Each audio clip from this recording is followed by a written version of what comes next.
mangarahara ary azon-drehitra fantarina ny momba ny karamany filoham-pirenena sy ny minisitra ho ny filoham-pirenena era-joraly mampianina andro amin'ny maraina. Tsy mbola nisy nahita an'izany ho kosa ny depute Girivo Randrianarsoa mangataka hatrany ny anehoanam-pahabe-maso ny karaman'ireo mpikambana ao amin'ny fahefana mpanatanteraka ireo solombavam-bahoaka eto Tsimbazaza. Kolikoly tsy ara-iasa amin'ny biankosiny samy fihinana intsony ny bankirasam-pirenena antony ny fahitan'izy ireo fa tsy mahomby ireo rafitra ireo. Efa tao anatin'ny krizy no tsy nisy intsony ny fiaraha-miasa. Andray an-tanana ny fanaraha-maso ny vola ampiasainy eto ny bankirasam-pirenena manomboka izao. Andro iray mialohan'ny fanombohan'ny mondial, mahatratratra amin'ny 300 ny fanjifana fahitalavitra eny an-tsena.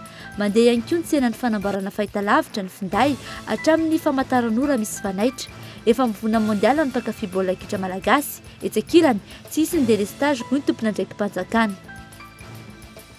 Efa hita teny amin'ny haino aman-jery ireo olona mihinana fantsika sy sotro na lovia.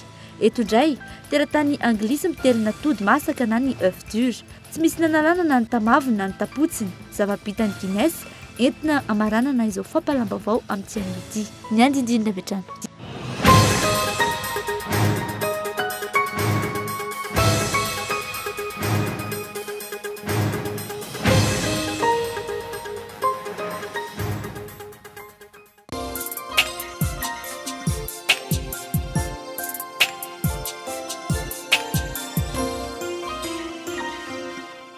Senia Saada, groupe Colina, des mercantiles assurances avancent et deviennent Saham Assurance.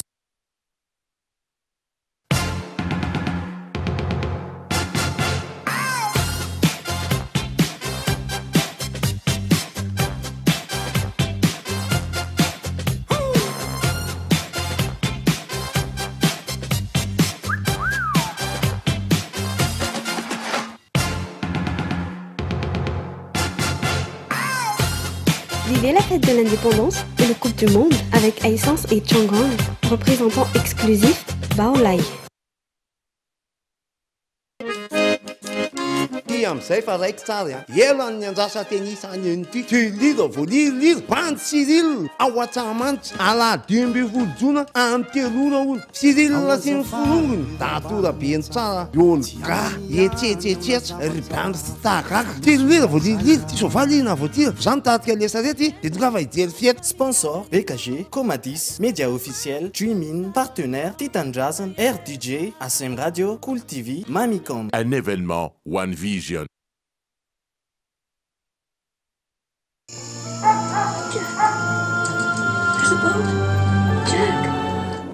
Avec Philips, entrez dans un monde de rire, de frissons, d'émotions, de sensations. Vivez le grand spectacle de la Coupe du Monde avec la série 9000 de Philips, la Smart TV à écran 65 pouces Smart, LED Ultra HD. SIDEF, une garantie de qualité.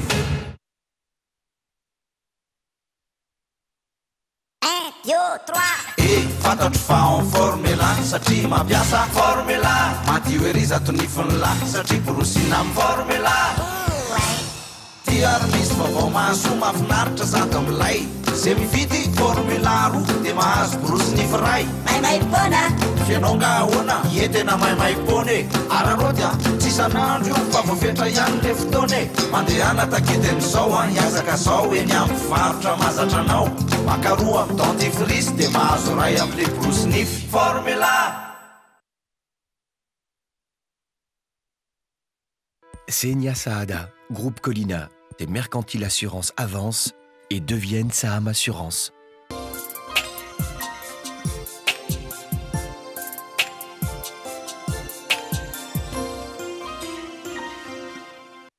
Faltafaraka aminao ny sampana fampalalama vao amin'ity takariva ity miaraba tompoko ary manasanao mpanajana anaraka ny vaovao hatramin'ny farany. Ity ampiandohana aloha dia tsara ny mampafantatra fa manambahiny ny fampalalama vao amin'ity takariva ity tsy iza zany fa Andriamatoa Élisée Boutoarson izay isan'ny tompona andraikitra vahiny izy nefa azo lazaina ihany koa hoe tompotrano tompona andraikitra momba ny fandarina sy ny famoronana eto amin'ny fahitalavitra sy ny onjam-peo KOLO TV moa zany sy ny KOLO FM izay iresaka indrindra mahakasika ny ny fiadinan'ny tompon-daka amin'ny baolina kitra zany hoe ny mondial 2014. Rehefa avy eo izy no iresaka misimisy kokoa mahakasika ny fampitana mivantana eto amin'ny fahitalavitra sy ny onjam-peo fa roso avy hatrany amin'ny ireo vaovao aloha isika.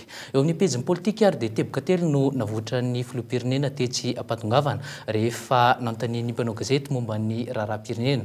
Tsy manana olana amin'ny amoahana ampahibe-maso ny karaman'ny mpiasa-panjakana na ny olom-boafidy rehetra ny filoham-pirenena momba ny raharaha any Atsimikosa indray nolazain'ny filoha Rajaonaromampianina androany fa tsy andefitra manoloana ny fampiasa-kery ny fitondram-panjakana misy ankehitriny. Nanteriny ihany koa fa tsy mbola fantatra mazava izay fomba anaovana an'ireo bois de rose tratra tany ivelany saingy efa vokatry ny ezaka nataon'ny fanjakana ny fatratrarana azy ireny. Arahantsika ny andindininy.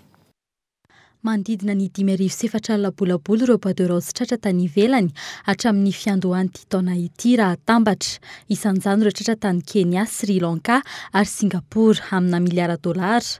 Ny tombam-bidin'izy ireo sandaina $504 ny vidin'ny iray taonina araka ny fanadina natao ny volana Desambra sy Janoary ary Febroary no nivoahany ireo andramena ireo niala teto Madagasikara ary nandritry ny volana May sy ny fiandohan'ny volana Jona teo no nahatratrarana izany. Vokatry ny fiara-miasan'ny fanjakana malagasy sy ny Interpol ireny io ny filoham-pirenena androany maraina izany hoe efa vokatry ny ezaka atao ny fahatrarana azy ireny ankehitriny.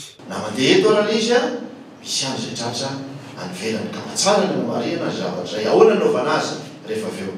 Ny anaovana azy misy ngamba safidy anankiroa zay azo atao le izy na hoaverina aty Madagasikara le izy zay miverina fa hoe tsotra mety tsara nefa misy vidiny somary lafolafo ihany zay zavatra zay eo ampandaminana zay zany zay amin'izao fotoana zao na ny faharoa misosokevitra dia ny hoe maninona mora tonga dia ny toerana misy azy no anaovana antso anaovana appel d'offre izy dia anina midy amin'izay fotoana zay tsy misy le sarany. Arak'izany ny fivarotana ireo azy ireo ivadika vola no imasoany ny fanjakana ankehitriny tsy nisy resaka kosa androany ny hoe iza no tompon'antoka amin'izy ireny ho saziana sa enjehana na tsia na hoe aiza ho aiza ny fanatediana olona firy no efa enjehina.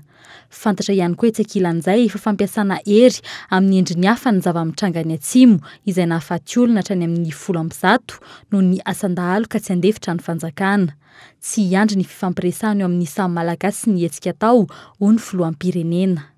Ny zavatra tsy maintsy atao izany andefitra amin'ny samy malagasy hitadiavana ny isy ny fandriampahalemana eto Madagasikara zany. Ka dia ho atao zay zavatra zay fa eo an-daniny kosa dia mampitandrina isika fa raha misy mitady ny ampiasa hery amin'ny fanaovana zany asa ratsy izany fitondram-panjakana kosa tsy maintsy mandraikiny eo amin'izay. Ankoatry ny asan-dahalo dia tsy maintsy alamina ihany koa ny disadisan'ireo tanàna mifanakaiky samihafa. Mijanona ho resabe hatrany ankehitriny ny tambon-karaman'ireo miaramila arivo latsaka ampandritany any an-toerana mandritry ny 30 andro. Momba io resaka tambon-karama sy tombon-tsoa samihafa io mahakasika ireo mpiasa-panjakana sy solombavambahoaka tsy manana olana ny amin'ny amoahana izany ho mangarahara ny filoham-pirenena. Ngamba tsy dia marina loatra fa itsika ny teninao teo manao hoe tsy dia misy mangarahara loatra, tena mangarahara daholo ny karaman'ny mpiasa-panjakana hatramin'ny karaman'ny filoham-pirenena hatramin'ny karaman'ny mpiasa azo jerena daholo zany satria misy didy amandarana mahakasika an'izany ary raha mikasika manokana ny solombavambahoaka izay lazainao teo dia misy degré am-panjakana izay mamaritra an'izany dia azo atao tsara mahafantatra hoe ohatrinona no raisiny le miokadreny dia afaka mampitahy isika zany hoe manahoana ny karaman'ny antokona olona etsy hoarina amin'ny antokon'olona aroa. Raha tsy hivina nisy ireo solombavambahoaka no tezitra tamin'ny mpanao gazety rehefa noresana ny ampahan'ny tombontsoan'izy ireo. Tsy azo lavina ihany koa anefa fa sarotra ny mahazo ny degré mamaritra ny karama sy ny tombontsoan'ireo rehetra voalazan'ny filoham-pirenena ireo. Malona ny fiainam-pirenena ankehitriny sy ny zon'ny vahoaka mandoetra andrasana fatratra ny mangarahara na io momba ny arena toy ny bois de rose na io momba ireo volam-bahoaka samihafa tatany ny fanjakana. eo amin'izay pejy politika izay hatrany dia tsy mitombona ny filazan'ny filoham-pirenena fa mangaraharaha avokoa ny momba ny vola raisin'ny ministra eto amin'ny firenena ho ny solombavambahoaka Kirivo Randrianarsoa. Ny herinandro lasa teo dia efa nangataka ireo solombavambahoaka ny anaovana fivoriana manokana miaraka amin'ny membre-ny gouvernement ny amin'ny tokony ampahafantarana ny tena marina mikasika ny tambokaraman'ireo ministra. Tsy mbola tanteraka nefa izany hatreto ary mbola tsy tafiditra ao anatin'ny landinika manaraka. Tresaka tambokarama ity izay niteraka adihevitra lava reny indrindra fa teny anivon'ny anteny miram-pirenena teny Tsimbazaza ireo solombavambahoaka izay mangataka hatrany ny anehoana ampabimaso ny karamandreo mpikambana ao amin'ny fahefanam-panatanteraka. Nambarany ihany koa fa tetika entina andravana ny anteny miram-pirenena no ambadiky ny fanaratsiana ny solombavambahoaka ankehitriny. Toy izao ny fanampanazavana. Volany raisin'ny député hatramin'izay 10 volana izay de 2 400 000 ariary ny karama, 300 000 ariary division par 5 ny crédit téléphone ary 1 million d'ariary zarena 10 ny lasantiazana. Hoaratsiana ve ty député ty dia amin'izay azo ravana fa tsy tiany olona dia manao fifidianana vaovao dia lany indray ny antoko izay tiana mampidirina atao anatin'ny lakolafy misolo ny akolafy ravalomana na misolo ny leader paikady politique io toko mazava tsara mihitsy ny resaka. Fa ny raharaha natratrarana Basimaro indroa miantaona tany Tomasina farany teo no nianona ny lieutenant colonel Roger Luc teny fiadanana hatramin'ny omaly raha ny fanazavana azy teo anivon'ny gendarmerie pirenena izay misahana ny fanadidina. Fampidirana basy antsokosoko teto Madagasikara no anton'izany fanadidina izany. Olona valo hatreto no atao fanadidina momba ireo basy tratra tany Tomasina, 4 avy any atsimo, 2 tany Mananjary ary 2 kosa teto Andrenivohitra. Isan'ny nanantanterahana fisavana ihany koa ny teny amin'ny lieutenant colonel Roger Luc trano 2 tao amin'ny toerana maro hafa voalaza fa ahina ho isy fifandraisana amin'ity raharaha ity. Arahantsika ny fanampanazavana.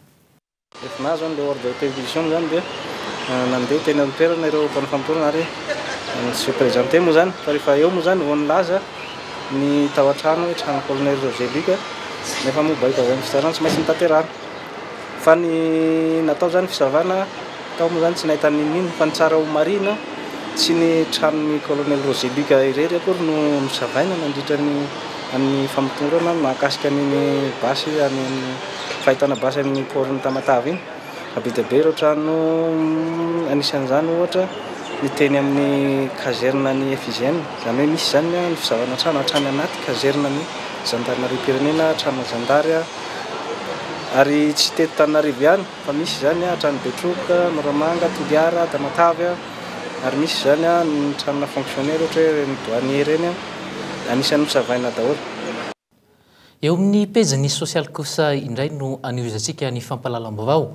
Nanao diabe nanatitra taratasy fitarainana tamin'ireo solombavambahoaka teny Tsimbazaza ireo fikambanam-behivavy sy ny fikambanana afary io tolakandro io izay milaza fa manohina ireo ravatrano tetsy akanimbahoaka. Nahitana solitena avy amin'ireo ravatrano ihany koa tonga teny an-toerana saingy ireto fikambanana roa ireto no tena nitondra ny raharaha solombavambahoaka 4 avy amin'ny mapara no nandray ireto vahoaka ireto teny an-toerana. Yandra Arson. Tamin'ny 3 ora latsaka fefa no nigadina teny Tsimbazaza ireo olona mitonona ho solitenan'ireo ravatrano tetsy akanimbahoaka. Isan'ny hita teny an-toerana nitarika ireto vahoaka ireto ny mpanao politika toa ny Ravilolomanana Lalatiana. Solitena vitsivitsy ihany anefa no neken'ireo mpiambina ny lampahiditra ao. Ametraka ny taratasy fitaraina nefa novombin'izy ireo. Nitsena teny ambavahady nandamin'ireto olona ireto ihany koa ny solombavambahoaka 2 avy amin'ny mapara. Nitaraina sy niantso ireto solombavambahoaka ny ao taminy ny solitenan'ireto ravatrano mba handray ny andraikitra hiaro-ny vahoaka araky ny filazana. Raisiny andraikitra reo mialatsiny fa mandonda tabatra androany fa androany vao mbota fakadaka voalazanay atao anatin'ity taratasy ty ny andinindiny zavatra sy netaetanay dia mba mila valiny farak sy aingana sady valiny maharitra no aingana fa olana maharitra sy aingana zany tompoko ny ilainay Tsy maintsy atsangana amin'ny fanadihadiana eto anivon'ny parlemanta mikasika ny raharaha resaka fananatan manerana anosy araky ny nambaran'ireto solombavambahoaka 4 amin'ny rahalahy nandray ireto mponina ravatrano ireto. Solombavambahoaka misy avalo araky ny lalàna dia efa afaka manao fanadihadiana parlementaire. Nefa efa mahatratra 4-5 ireo nanao siny ny hananganana io fanadihadiana parlementaire mikasika amin'ny fananatan io ho ihany ireto solombavambahoaka nandray ny taratasy avy amin'ireo mponina ravatrano ireto. Parlementaire tompoko dia sony valo dia efa azo atao tamin'ny herinandro sonenina amin'ny 50 ny azo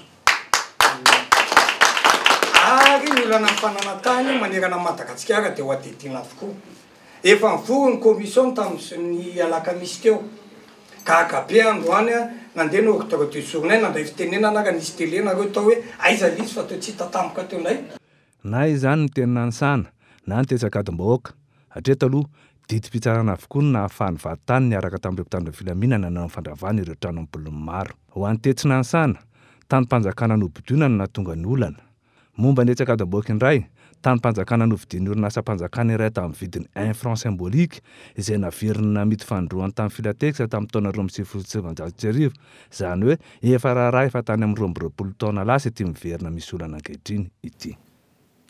Vaovao mahakasika ny toekarena tsy ara-asa amin'ny Bianco sy ny samifina intsony ny banky iraisam-pirenena noho ny fahitan'izy ireo ny tsy fahombiazany ireto farany antonio vitsy amin'ireo raharaha tonga ninivon'ny samifina sy ny Bianco no tsy misy tohiny akory avy eo nitsahatra tao anatin'ny krizy izany fiara-miasa izany ary tsy hitohy iady amin'ny kolokolo samrery noho izany ny banky iraisam-pirenena ho raisin'izy ireo antanana ny fanaraha-mason'ny volany miasa eto Madagasikara arahantsika ny andininy.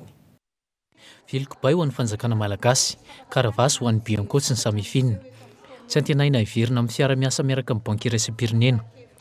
Hoentitra manomboka eto ny banky iraisam-pirenena amin'ny volany araka ny fanadidina nataon'ny INT misa 270 ireo orinasa sy olon-tsotra nahazo sazy tamin'ny banky iraisam-pirenena isan'izany Madagasikara fampiantona ary mety afara amin'ny fanafoanana ny famatsimbola no andraikitra raisin'ny banky iraisam-pirenena ho an'ireo orinasa nahitana trangana kolikoly.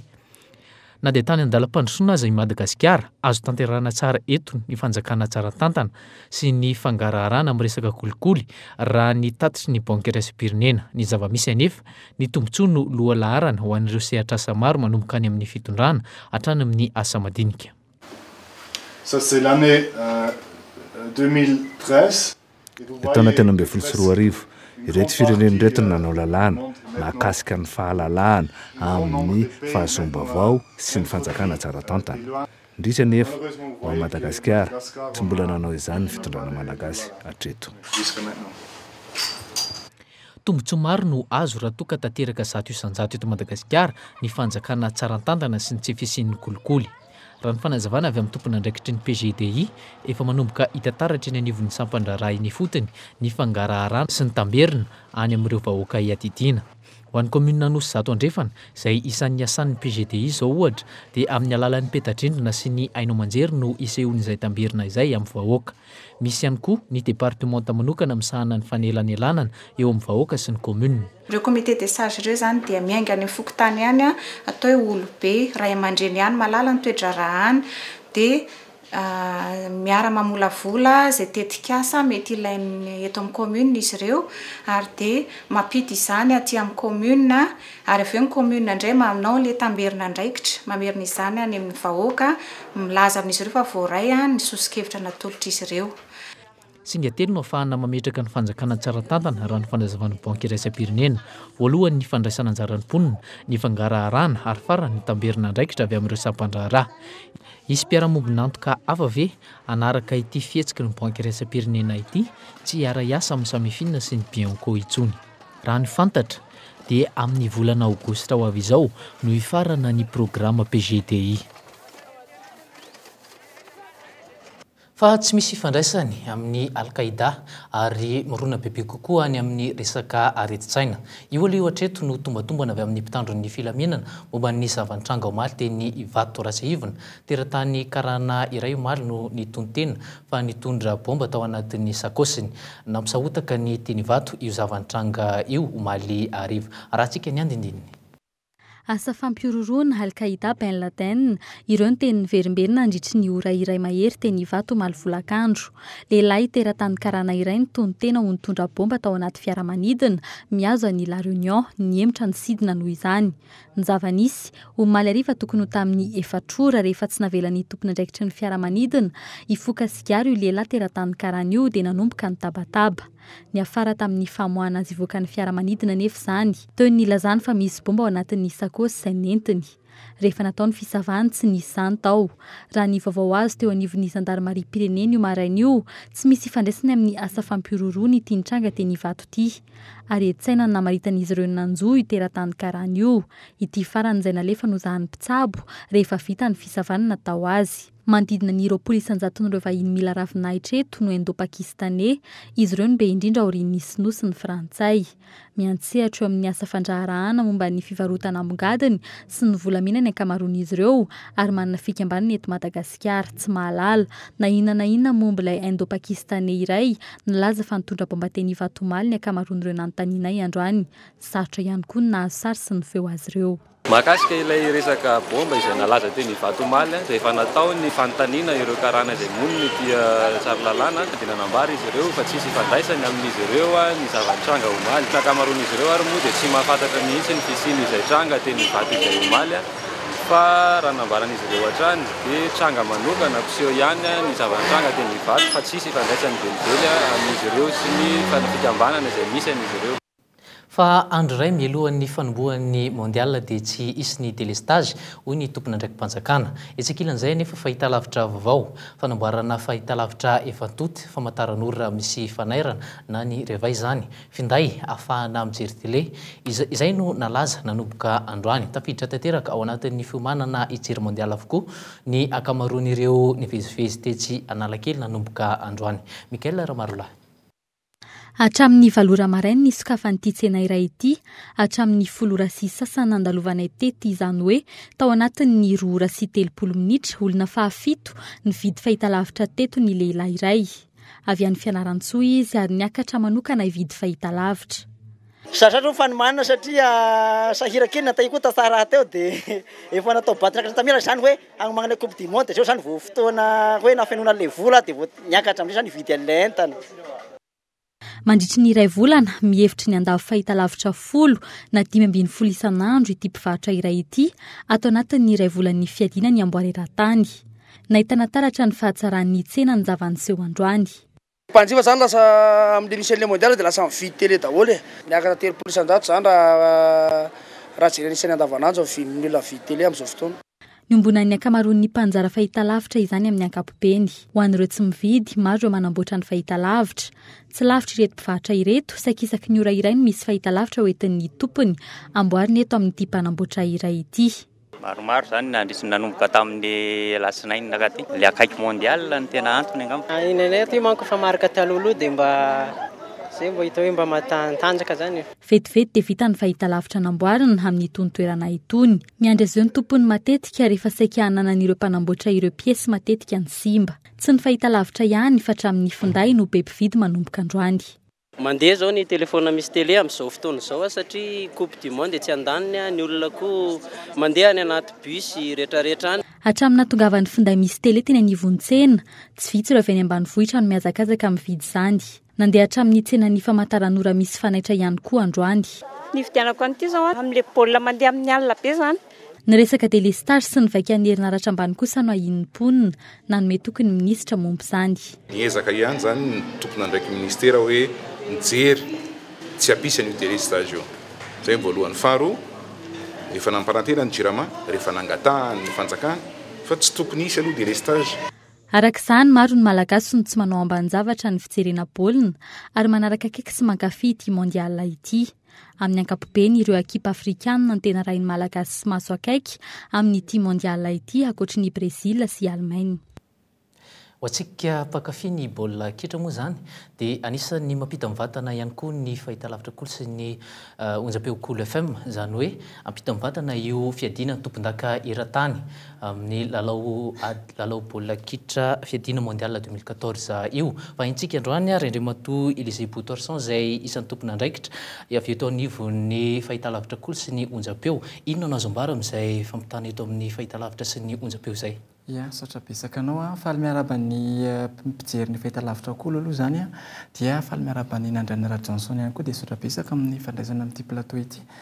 Ia, tsara aloha zany fa no mampafantatra antsika ny tokantrano no izay mpankafy baolina kitra aloha zany fa ny any KOLO FM no mandeha mivantana zany ny fitantarana ny baolina satria tsy inona ny fandefasana ireny amin'ny fahitalavitra mbola misy sehatra hafa sy maintsy dingana hafa sy maintsy lalovana vao afaka mandefan'izy ireny.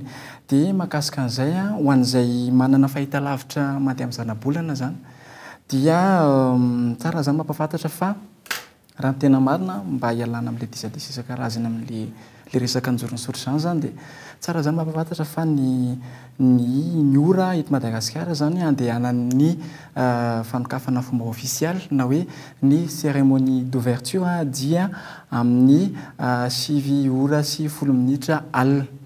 Zay eto Madagasikara io dia ny lalao voalohany izay ifanandrinan'ny Brésil sy Croatie no arahintsika amin'ny 12 ora latsaka fefany alina na hoe 22h45 dia ny zoma eny tsika moa zany lany andro ohatra ka hiditra lalina hoe ohatra ny eo anamarina tena calendrier-ny io match io mandritra ny ray volany mondial dia ny zoma fahatelo ambin'ny folo volana jona zany afaka lazaina ny lalao ifanandrinan'ny Meksika sy Cameroun zao dia amin'ny 7 ora latsaka 5 eto amintsika na hoe 18h55 ary ny lalao faharoa amin'ny 21h45 na hoe amin'ny 10 ora latsaka fahefany anoany izay ifanandrinan'ny Espagne sy Hollande na Pays-Bas izany.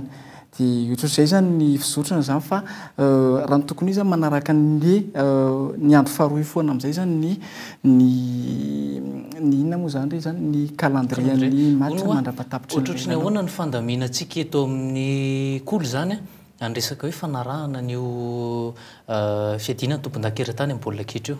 Ia, io zany anisan'ny hetsika ara-panatanjahantena malaza indrindra eran-tany.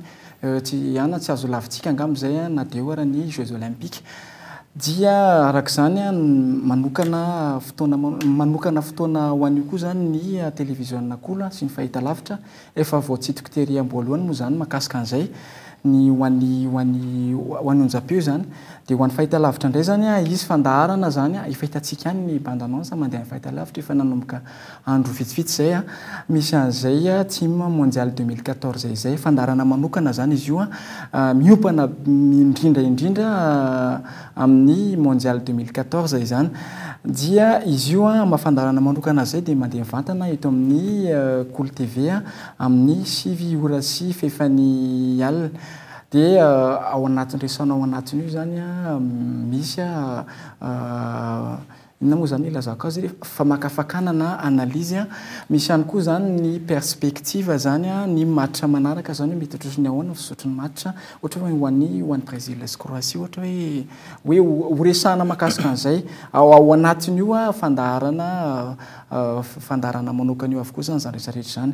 Dia etsy an-daniny ihany koa ankoatran'izay misy lalao manokana ho antsika mpijery izay mpakafy mondial zany ho arahintsika manomboka rapitso eto amin'ny KOLO TV zany lalao manokana zany amin'ny alalan'ny jeu SMS izy io fa manaratsy tapaka ny KOLO TV.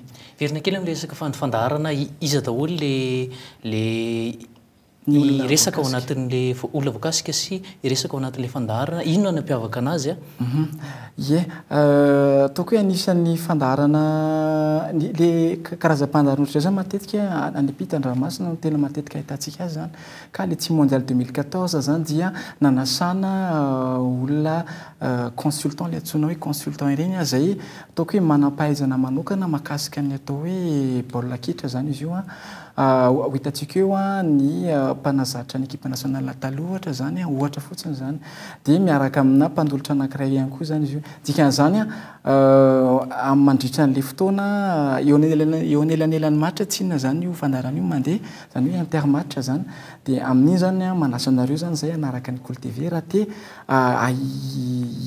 ahino ny hevitra ireny amin'ny olona manam-pahaizana manokana mahakasika ny baolina bola kitra ireny na hoe consultant ireny zay no mahakasika ny isorany ianao andre mato Élisée Boutorson nanome fanazavana misimisy kokoa mahakasika an'izay mondial 2014 izay a dia ankasitrana indrindra ny fivaniananao teto amin'ny plateau ny fandaran'ny fampahalalam-baovao ny KOLO TV. Ya sotrapisaka ny nandrana dia sotrapisaka ny sampana fampahalalam-baovao ny KOLO TV a dia sadina raha fotoanantsika raha pitso alina manomboka amin'ny 7h fanzany ny fotoanantsika eto amin'ny KOLO TV sotrapisaka tompoko. Otoizantsika kosa ny fampahalalam-baovao fa manodidina izay mondial 2014 izay trany isa tsy isy ny fampitana mivantana ny lalao iraisam-pirenena amin'ny baolina kitra amin'ireo écran géant maromaro eto andrenivohitra hatreto aloha tsy mbola misy ny fandaminana tapaka avy eo anivon'ny fiadidinana Antananarivo hatramin'izay Mahamasina manoloana ny tanàna no toerana maro olona indrindra mijery izay fampitana ny lalao iraisam-pirenena izay anahoana amin'ity taona ity nilaza kosa ny avy eo anivon'ny fitandronan'ny filaminana fa tsy andefitra amin'ny fampiarana ny lalàna tsy azo atao ny mivarotra zava-pisotro mahamamo ankalamanjana na misy aza io fampitana ny lalao goavana io toy izao ny fanampazavana. Tsy maintsy misy fisafona aloha manerana ny tanàna satria sao dia hoe variana amin'ny baolina ry ny olona ary misy manararoatra mamaky mangazay na mandroba fananan'olona dia tsy maintsy misy ny fisafona manerana ny tanàna ary eo amin'ireny toerana ivorian'ny olona mijery baolina ireny dia tsy maintsy misy polisy manao ny asany.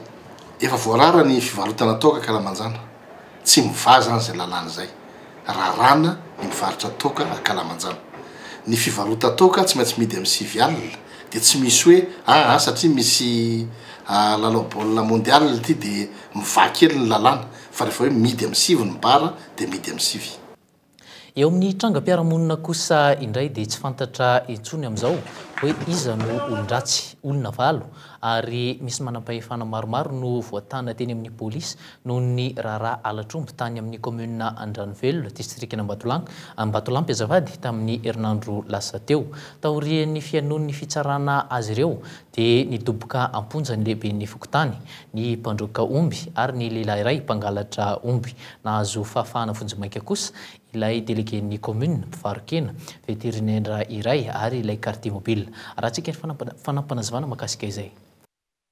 Efa nisy fitarainana napetraky ny tompon'omby teto amin'ny commissariat district Ambatolampy ary tamin'ny alalana zany no nazahoana ireo olona ahina misy 5 marina fa tsy misy ny mpangalatra raha tsy misy ny mpividialatra koa eo anatrehan'izany dia mampitandrana ny tena ray fa tsy andefitra mihitsy amin'ireo izay mioapefy ny omby roa dia efa tapaverina any amin'ny tompony taoriny famotorana atao.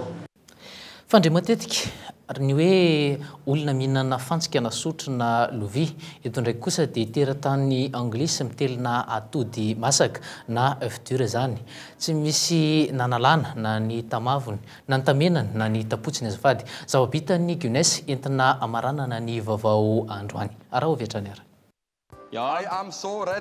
Stevie Star teratany anglisy miavaka amin'ny fahaizana mihinana takamoa, baolina, fantsika ary ireny trondro kely menamena atao amin'ny aquarium ireny. Zava-baovao no nentiny tamin'ity fampisehoana manaraka iarana amin'ny Guinness ity. Atody misy 12 indray natelina. Aorin'izay, aloha indray rehefa tonga any amin'ny vavony ny atody masaka, tsy misy na dia iray aza nanambinana ny sisin'ny atody lasa tany am-bava.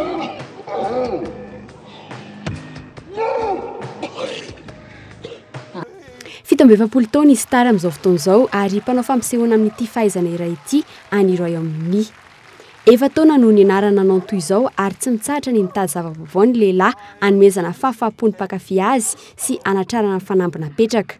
Isan'ny nahalalana azy tao anatin'izay efa taona izay ny fidirany tao anatin'ny fandarana Got Talent tany Grande-Bretagne saingy raraka teo amin'ny dingana famaranana izy Star hatramin'ny taona 14.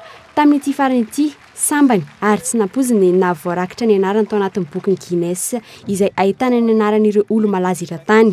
Raha teo amin'ny tantara, voalohany ny toy izao tany amin'ny sekoly fitezana kilasy mandro no nisy azy nanomboka izy teraka ka hatramin'ny 19 taona ny tany Ekosy. Fianakaviana 70 no nandalovany tamin'izany ary ny fahatsapany fa olon-tsotra toy ny olon-drehetra fa tsy mba manana ny mampiavaka azy izy izay no isan'ny antony nikarohany ka nahavitany ity hevitra iray ity. Fanambina petrany hatramin'ny fakeny ny ho lasa olo malaza sy manana maha izy azy na dia kambotsy sy tsy nanana ray aman-dreny azy. mety ho azo heverina ihany rehefa manao fanazarantena ny fitelemana totaka izao na izany azy mampididozy izany mety ikasikenda avy hatrany ary mety hitarika hatramin'ny fahafatesana izany izay vao hoe ho sendry ny atody iray tsy mivavy azo indray nefa ity fitelemana atody ity raha ampitaina amin'ireo tanora sasany mitelina bibilava manao fampisehoana etsy Analakely. Taka ny mazatra dia ny fandaharana almanaka sy ny tanànatsika no arahinao aoriana izao fampahalalam-baovao izao. Ny sampana fampahalalam-baovao kosa dia manome fotoananao amin'ny valora sasany izay anarahanao ny fampahalalam-baovao amin'ny fiteny frantsay. Dia ny koa tompo-klasy tompo-vavy no manakatona tanteraka ny fampahalalam-baovao tamin'ny fiteny malagasy tamin'ity takariva ity isaorany ianao nanaraka izany hatramin'ny farany. Veloma tompoko.